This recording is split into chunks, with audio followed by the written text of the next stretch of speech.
Hey there, folks. Chris McLean back again on the Peak Performance Transformation Coach.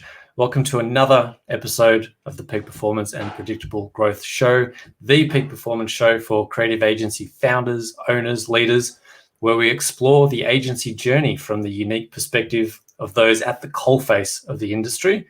My guests help unlock and dissect strategies, tools, and tactics from the trenches that are working right now to help you deliver better results for your clients and grow and scale your agency to 6-7 figures and beyond. My guest on the show today is Lauren from, I love the name, Audacious Agency. The agency are self-promotion specialists. They help entrepreneurs who are sick of being the world's best kept secret to boldly stand out from the competition, charge with their worth, and be sought after credible leaders. I'll take one. Thank you, Lauren. Sign me up. Sounds amazing.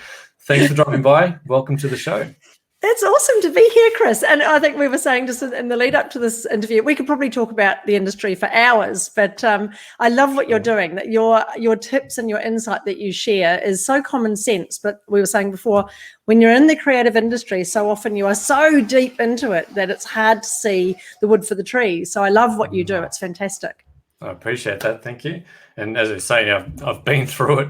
I've been there myself, and that's the reason I hopefully kind of understand that some of the trauma we put ourselves through unnecessarily, when we could kind of we choose which chaos we want to face on a daily basis. We can either let the day run us, or we can kind of block our time off a bit, be a bit more deliberate with what we're doing, and kind of face the chaos of being uncontactable for a couple of hours a day. Absolutely. It's that lovely old saying, isn't it? You can't pour from an empty cup. And when you're creative, so often you are just giving until there's nothing left. And it doesn't serve you or your clients or your business to just wear yourself out like that. And you've got to find ways of fulfilling yourself so that you can give to others. You're absolutely spot on. I love it.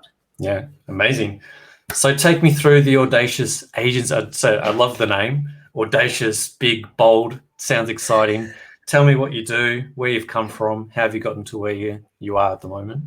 Oh, I love it, Chris. Thank you for that. Well, we need to go back decades for my story of working in advertising and in the creative industries. I grew up in New Zealand. I now live in Australia, but I grew up in New Zealand, and I was told when I was about 8 years old that I would never be able to read or write properly because I had word blindness, which of course was dyslexia. And you'd think that would be a mean thing for a teacher to tell a child at school, but actually he knew me really well. He knew that whatever he said I couldn't do, I was going to go out and prove him wrong. And so I loved being creative. I was hopeless at spelling, hopeless at maths. I didn't do too badly. In fact, I've written lots of books now and all sorts of weird things for people who are dyslexic to be able to get ahead and do that sort of thing. But I became a graphic designer and worked for advertising agencies for many years before then traveling overseas, and worked for a couple of advertising agencies in London and the south of England. And then I basically just traveled and enjoyed myself for a few years and came back to New Zealand ready to settle down, and decided to get back into the agency world. And I worked for some publishers and so on. And I ended up in Wellington in New Zealand, which in the day, in the late 90s, was the hive of the creative industry in the country. And I ended up working for a number of agencies, including Saatchi & Saatchi, who were at the number 10 or whatever it was in the world in terms of creative agencies. Yeah. I was there when Kevin Roberts was there. It was just an extraordinary time and just a crazy time where whatever happened. There were some absolutely ludicrous stories. I won't even go into that because I can imagine. but I met some extraordinary people, Kim Feasy and just incredible creative brains who were there. And I think of him because he's no longer with us. And he was one of the sad stories from my background, along with a number of others who just were not able to sustain their life inside that world of that high pressure, high stress, incredibly demanding world of advertising. And I like you, I've sort of seen firsthand how it can affect people's lives in good ways and bad. And the big learning I took from that was I loved the creativity, but just I didn't like the stress. And eventually, as a mum, I decided, hey, I actually want to spend more time with my daughter. I was sick and tired of it was great. There was nothing wrong with the world I lived in advertising, and they looked after us incredibly well. When we've been working huge hours, often you'd turn up at work the next day and there'd be a bottle of Moët on the desk, and they'd really looked after and cared about what you were doing. But at the same time, they drove you very, very hard to get as much out of you as possible. And I was a production manager, so I was in that unique and nasty sort of place between the suit who was running the business, the account executive, and account managers and so on, who was basically saying, this is what the client wants, and this is the money you've got to spend, and this is the timing, and these are the restrictions. And the creatives who were expected to come up with these incredible ideas, but I was the production manager in the middle going, well, yeah, that's a great idea, but we've only got this much time or this much budget. How am I going to make it happen? How am I going to make it work? And I lived in that world of compromise for years, pulling miracles out of my ass, basically, and never telling people that it was a miracle. That was the one rule, was, look, if you pull off a miracle, don't tell anyone that you did it, because they'd expect that as, you'd be able to do that every time. So that was an interesting world. I worked for Clemett and Ogilvy's and a couple of great agencies. I then got into the corporate world, which was very interesting. And I was a brand manager for AXA for a year, just doing maternity coverage. A year was all I could handle of the corporate world. There was a light at the end of the tunnel, thankfully. They wanted me to stay, but I couldn't manage it. So I left and opened my first advertising agency back in 2000 whenever it was, early 2000. I can't remember the date. And that was a creative agency targeted at baby boomer and senior marketing, because we could see this huge opportunity. Very early days, we picked up some great clients in terms of retirement living and finance and healthcare and those sorts of areas that were just really starting to take off. And the one lesson I think from that, Chris, that I would learn was that was in the days where freelancing was really new in the advertising agency world. You had staff, you had creatives who lived and breathed and basically slept and ate at the agencies. That was their lifeblood was there. And a lot of them were getting to the point of burnout and getting to the point of I wanted a life, or they wanted to semi-retire, if you like. And so the nicest thing was, when I started my advertising agency, I had all these great relationships with really, really good quality, world-leading creatives. And they were getting out of that scene of they say 9 to 5, but you know what the hours are like. The 9 to 9, the 9 to 12. The 9 to 9, yeah, the 24/7. And they were available to me, which was great. So I, as a entrepreneur starting my first advertising agency, could pick up the clients and get the project underway and then put my team on. So instead of having to think, I've got to pay wages, I've got to have all these people on full time, I could pick and choose the creatives and the talent that was available to me. At that time, just in Wellington and Auckland and Hamilton and places like that, I wasn't offshoring at this stage. It was very early days, but it was great because my agency could grow and expand and retract again, depending on the work that I had coming in, the clients that I had. And I got to work with some amazing talent that would normally just not be available to those sorts of clients because they work for big advertising agencies, which was great. Yeah. So that's something I've brought with me the whole time. Relationships are so important. Build your relationships with your photographers and your web developers and your social media guys. Just make sure that you really get to know and work with people that you like and trust. And then you can continue building those relationships for years. So important. Yeah, and particularly say that the shift in how the industry operates now, I think it's only going more and more fragmented and more diversified. And I think it's going to be very, very interesting where you've literally got no kind of brands of one, right? Individual brands, and somebody who has a project, has a need, has something to get done and says, well, I need this person, I need this person, I need this person, just kind of collates this dream team of the best talent from around the world. And that's going to be a really interesting dynamic of how that Chris. expands from here. And it's that fragmentation that you talk about, Chris, is that's the lifeblood of where we're headed, I think. And if you can be the sort of person in this industry who can pull those sorts of people together as and when they're needed, manage the budget, manage the timing, pull a whole team together and do really well that way, you'll be very successful, because much as it's fragmenting, the clients still want that end-to-end service. They still don't want the hassle of going, right, now I'm just using a content provider. Now I need to find a web developer. Now I need to find my social media guru. They want someone who can manage all of that for you. So yeah, those relationships and that ability to pull together a team and manage the flow of things and make it seamless for clients will be absolutely invaluable. Yeah, I think that's a really interesting space. And again, we've got multiple different roles coming out of your big incumbent agencies, like your account planners, like your project managers, that can start businesses, that can start that agency management side and start as a one person, but then sort of collate and pull these teams together. I think it opens up a whole new ecosystem of agency type. We sort of see strategic agencies and consulting and creative and all that side of things, and the dev and the tools side.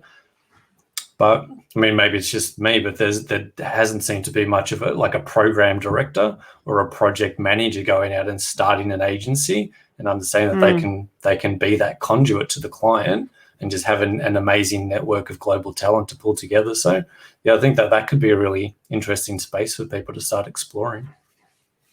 Yeah, now that you put it that way, I hadn't even thought about it before, but that's exactly what my role used to be with project management and production management, was pulling all these different aspects together. And I think that's probably why it's worked so well. I mean, as of right now, I'm the co-founder of the Audacious Agency, so I haven't done it on my own again. What happened was I started a consultancy when I moved here to Australia about, 11, 12 years ago, and was on my own. So I decided, instead of getting into agency land when I moved countries, I was going to start my own thing. I focused specifically on helping professional service providers, because I could see this growing need that people were getting out of corporate and getting into running their own business, either real estate or accounting or personal training or professional services, and they had no idea about marketing and how to position themselves and to create a personal brand. And that was my background. I love that sort of stuff. So that was a no-brainer for me to do that. The interesting thing is I already started to affiliate with people. So the minute I had a client who said, right, now I've got my brand, now I need to get it out there, I could say, well, here's a web developer that I really like and I trust, and I think they do a great job. And I would just brief them and hand them over.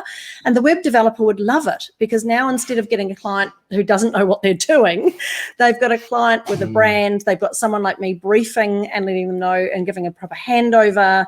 They've got someone who can, give them a proper scope of work and talk to them about who the target audience is and what the web map, all this sort of stuff that they never used to get. And so I ended up picking up quite a few web development companies coming to me saying, hey, can you take care of this client, because they're a pain, they're a real nightmare, can you sort them out, and then we'll help them. And one of the people I worked with really well was an amazing woman called Annette Densham, who had set up her own business after being made redundant as a journalist. And she was calling herself the publicity genie. And she really is a genius. She's just so clever with words. She loves writing. She's creative. She's also a stand-up comedian, which makes my life just absolute dream, because I love people who make me laugh. And we decided a long time ago that, again, she would get clients who said, I want to get out there, I want to get in the media, but they really didn't know their brand. They didn't know their story. They didn't know what it was that they were offering. And they had everything all over the place. So she would send them to me. I'd focus them and sort out their brand, package them up properly, and then give them back to Annette. And after a while, we just said, this is stupid. Why are we doing this? We should just be working together.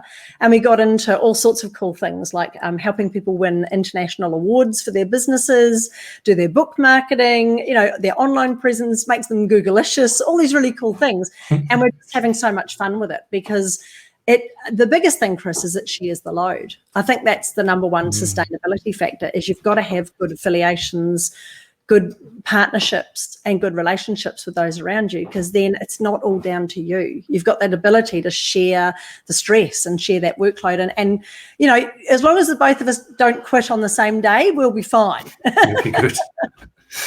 Yeah, I think that, 2020, 2021 and beyond is exactly like you're saying, collaboration.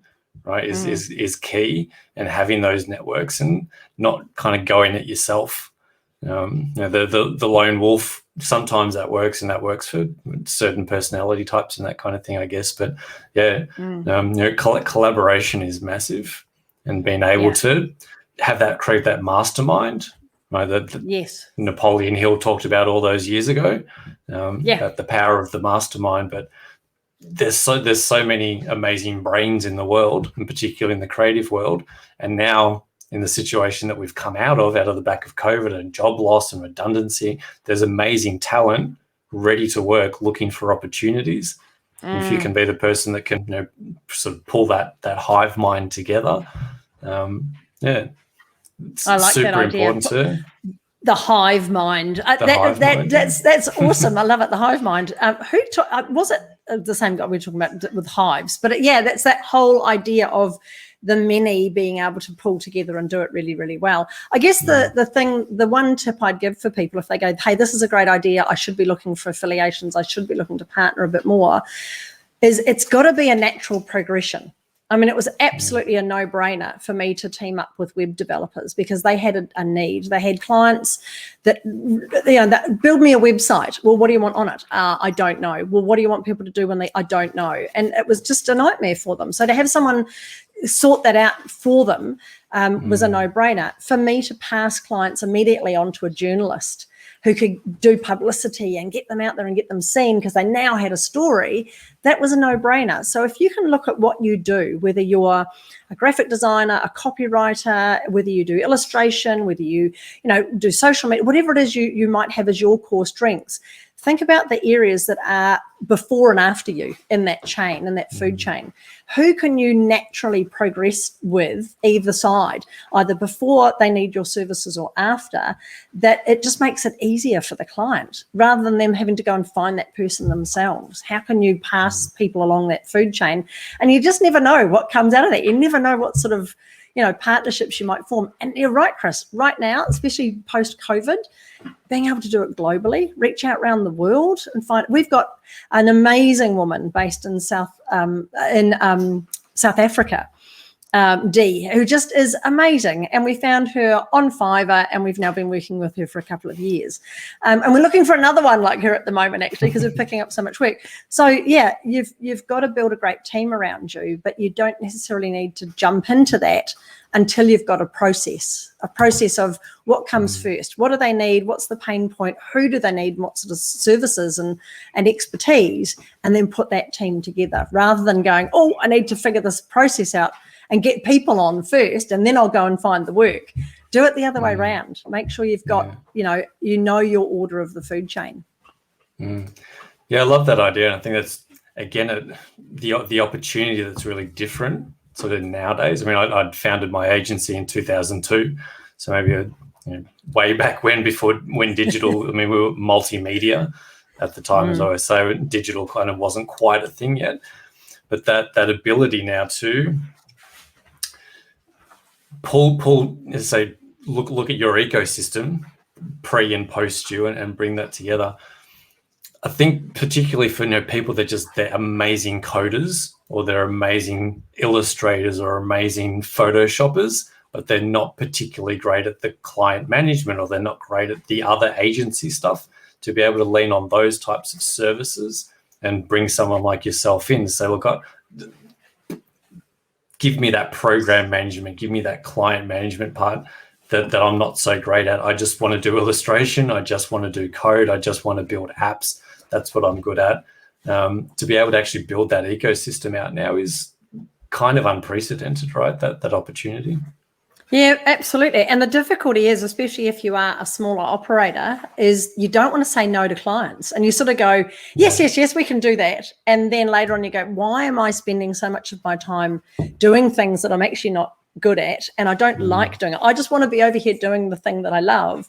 So, yeah, that's the real benefit of creating those partnerships and having a food chain, really, as you say, the ecosystem of all these different talents that can join together. I love it. It's a great idea.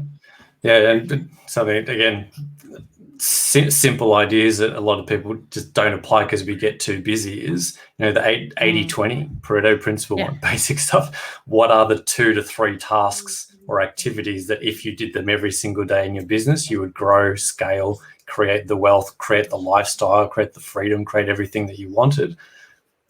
Number one, you got to identify that stuff. And then secondly, you've actually really got to focus on that and eliminate everything else.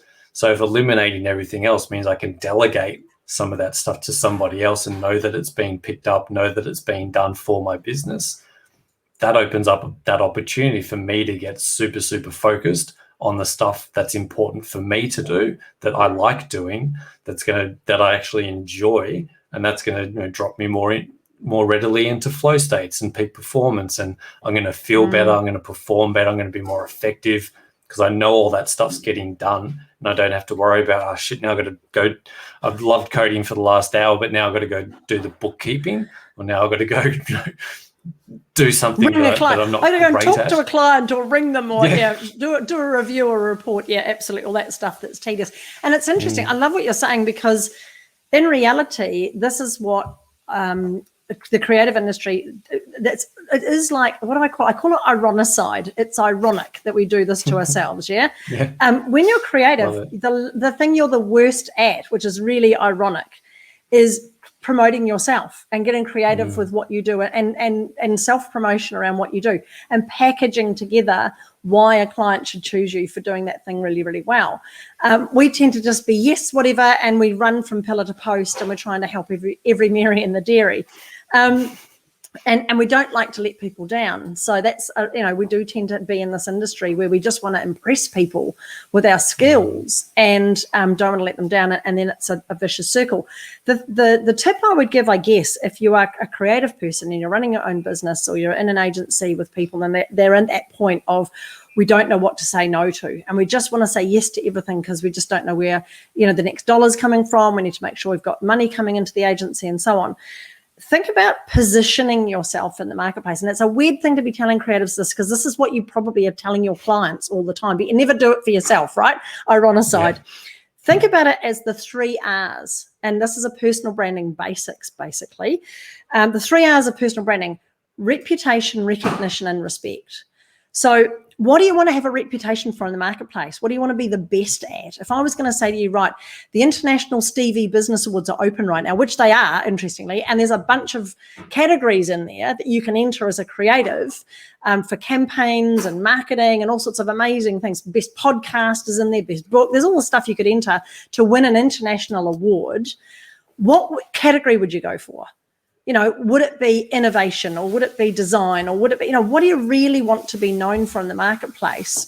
And where are you going to earn that reputation factor? Who do you want telling other people about you? How are you going to spread this third-party endorsement? How are you going to get yourself in the news, or tell stories, or just have people refer you? And that's that food chain idea that we talked about. So reputation's a big part. Recognition, and everyone in creative knows this. It's all about, I've got my spare brain here. This is my extra brain. Neurobranding, what do you want to be recognized for? All the big brands know it. McDonald's, Nike, Coke, they all have done it for years. The children in the back of the car don't even need to see the whole McDonald's sign. They just see one of those golden arches and they want to call in and play and get the chippies and all the rest of it. So what's your recognition factor? If you really want to stand out and be seen as the top coder or illustrator or photographer or whatever it is that you do, can you come up with a recognition factor for you that is so unique? And being a creative person, you should be able to do this. But as you say, Chris, we don't spend a lot of our time working on ourselves. We're too busy giving our creativity to our clients. So really think about what's the number one thing you want to stand out for in the marketplace. And the last one, respect, is this has got to be mostly for creative agencies, but anyone in professional services. When do you say no? What will your brand never do? What will you earn respect for that you stand up for and you say no to, and you decide this is where we draw the line? So if you are a web developer and someone says to you, oh, do you do animation, and you don't actually have that as your core strength, you say, well, no, we don't, but we've got an affiliation with someone who does. Can we manage this and hand you over, or what do you need? So the respect factor is very much around standing out, being single-minded, winning those awards, but more importantly, saying this is our specialist area, and we don't want to do everything and help everyone. Maybe we just do creativity and ads and so on for pharmacists. Maybe we niche by industry, not by what we do. Really think about how you can become the standout for doing something really, really well. I talk about this all the time, Chris. Personal branding is all about your expertise, the thing that you do with ease that other people find difficult. That's why it's called expertise. So, it's just a case of find that and do that really, really well. Yeah, amazing. Love those 3 R's. I think that this is probably not part of the 3 R's, but there's a self-respect in there as well, right? I quite often say peak performance is as much, if not more, about elimination as it is about addition, right? We want to say yes to a couple of things and no to everything else and get super focused. So there's a self-respect. I think, again, it's difficult for creative types that might be very insular and have certain personality types actually understand that self-respect aspect of barricading your attention, barricading your time, saying no to clients. It can be really hard to say no to opportunities. But a lot of the times, either if we know we're going to get too busy, or like you're saying, if that's just not what our expertise is, we just don't do that thing and we don't have the network, trying to do it just causes more problems than getting that little extra bit of cash in. You're going to burn yourself out. You're going to get overwhelmed. You're going to feel worse than if you just said no and created that space for a yes to come into that same space, right? So, yeah. I love it. Self-respect is a massive part of it. It's huge. And that's why, one of the guys I used to work with at Saatchi's, he now charges $3,000 a day. That's his fee as a strategist, $3,000 a day. And no more, no less. But if you want that sort of level of his expertise, that's what you pay. And guess what? You pay up front. You pay up front and you book him at a time that he's available. So that's where you want to get your brand to, so well known that you are respected and wanted and well paid. And people just love the fact that you say, no, I don't do all that stuff. I just do this really, really well. Amazing. Like I said, I told you this 20 minutes was going to fly by. If people do want to find out, people want to become infamous. They want to be known. They want to become expertise. They want to become recognized and build their reputation, and they'd love to work with you. What's the best way for people to come and find you and start to build their profile? Yeah, thanks, Chris. I think jump online. Obviously, the audaciousagency.com is our website. Go and jump into there. There's a load of information on there. There's lots of tools and resources and all sorts of things on there. We also have a really, really active Facebook group called Rocket Launch Your Business. So if you're on Facebook and you're searching around for groups, and I know there's hundreds of groups on there, many that just don't do anything, but we are very active in there. A couple of thousand global entrepreneurs in there. I've got some really cool theme days in there too to help you share and ask for help and just be part of that creative community. Quite entrepreneurial in there, which is great. And we have some great guest speakers as well. We'll have to have you in there, Chris, at some stage, talking about, how you set business up to not burn out, but be as creative as you can. So, and get that peak performance going. We'll definitely have to do that. But yeah, Rocket Launch Your Business is a really awesome Facebook group that you can find us in. And you'll find Annette and I all over socials, because that's what we teach people, share great content, engage and connect. And I think my saying is, you deserve to be well-known, well-paid and wanted. You've got the most amazing natural skills that you deserve it. Annette's favourite saying is there's no place in business for modesty. So that works really well with, get over yourself and get out there, so do it. Love it. Love everything you're saying. I think, again, massive value drops, huge value bombs for people watching. I think, it's core, and it can seem like the market's saturated and there's no room for somebody, but that stepping into your authenticity and stepping up and playing your game and being the best at what you do and just being the best you, because you're the only one of you that exists. I think that's super important for people that really want to build and grow and scale in the sort of the new economy. So super valuable stuff that you're doing, and thanks for jumping on the show. It's been an amazing chat. As I said, I told you we could have probably run for an hour or so here, but We don't. People have short We've got work attention to do. spans, so We've got work to do, Chris. exactly. They've got Clubhouse to go and jump on, and social media feeds to go and view. All these other distractions. Yeah, exactly. And maybe some work to do at some point. Who knows? Maybe, yeah. Get something done. But I appreciate your time. And if you'd like to be on the show as well, all you got to do is pop over to Bitly Agency Podcast and fill out the application. You could be featured here on the show as well. And as always, thanks for tuning in. It's been an absolute blast here today with Lauren on the show. So thanks for being with us, guys. Lauren, thanks for your time. Hope it's been awesome, Chris. Great show. Keep it going. It's fantastic. I certainly hope to. Hopefully it's sunny and beautiful up in where you are at the moment. It's raining up and north. Windy, and I'm not even going sailing today, which is sad. So, but other than that, no, I'm happy. Sounds like we've reversed. We got beautiful 30+ degrees here in Melbourne today. So fabulous. Switched weather. It'll be on its way north at some stage. We'll catch up. Yeah, I'm sure. It's only going to get worse from here down here. Awesome. Yeah. Thanks Thanks Chris. so much for your time. Thanks everyone for tuning in. We'll catch you on the next episode. See you around the traps, and as always, I'll drop all of Lauren's info below so you can connect with her.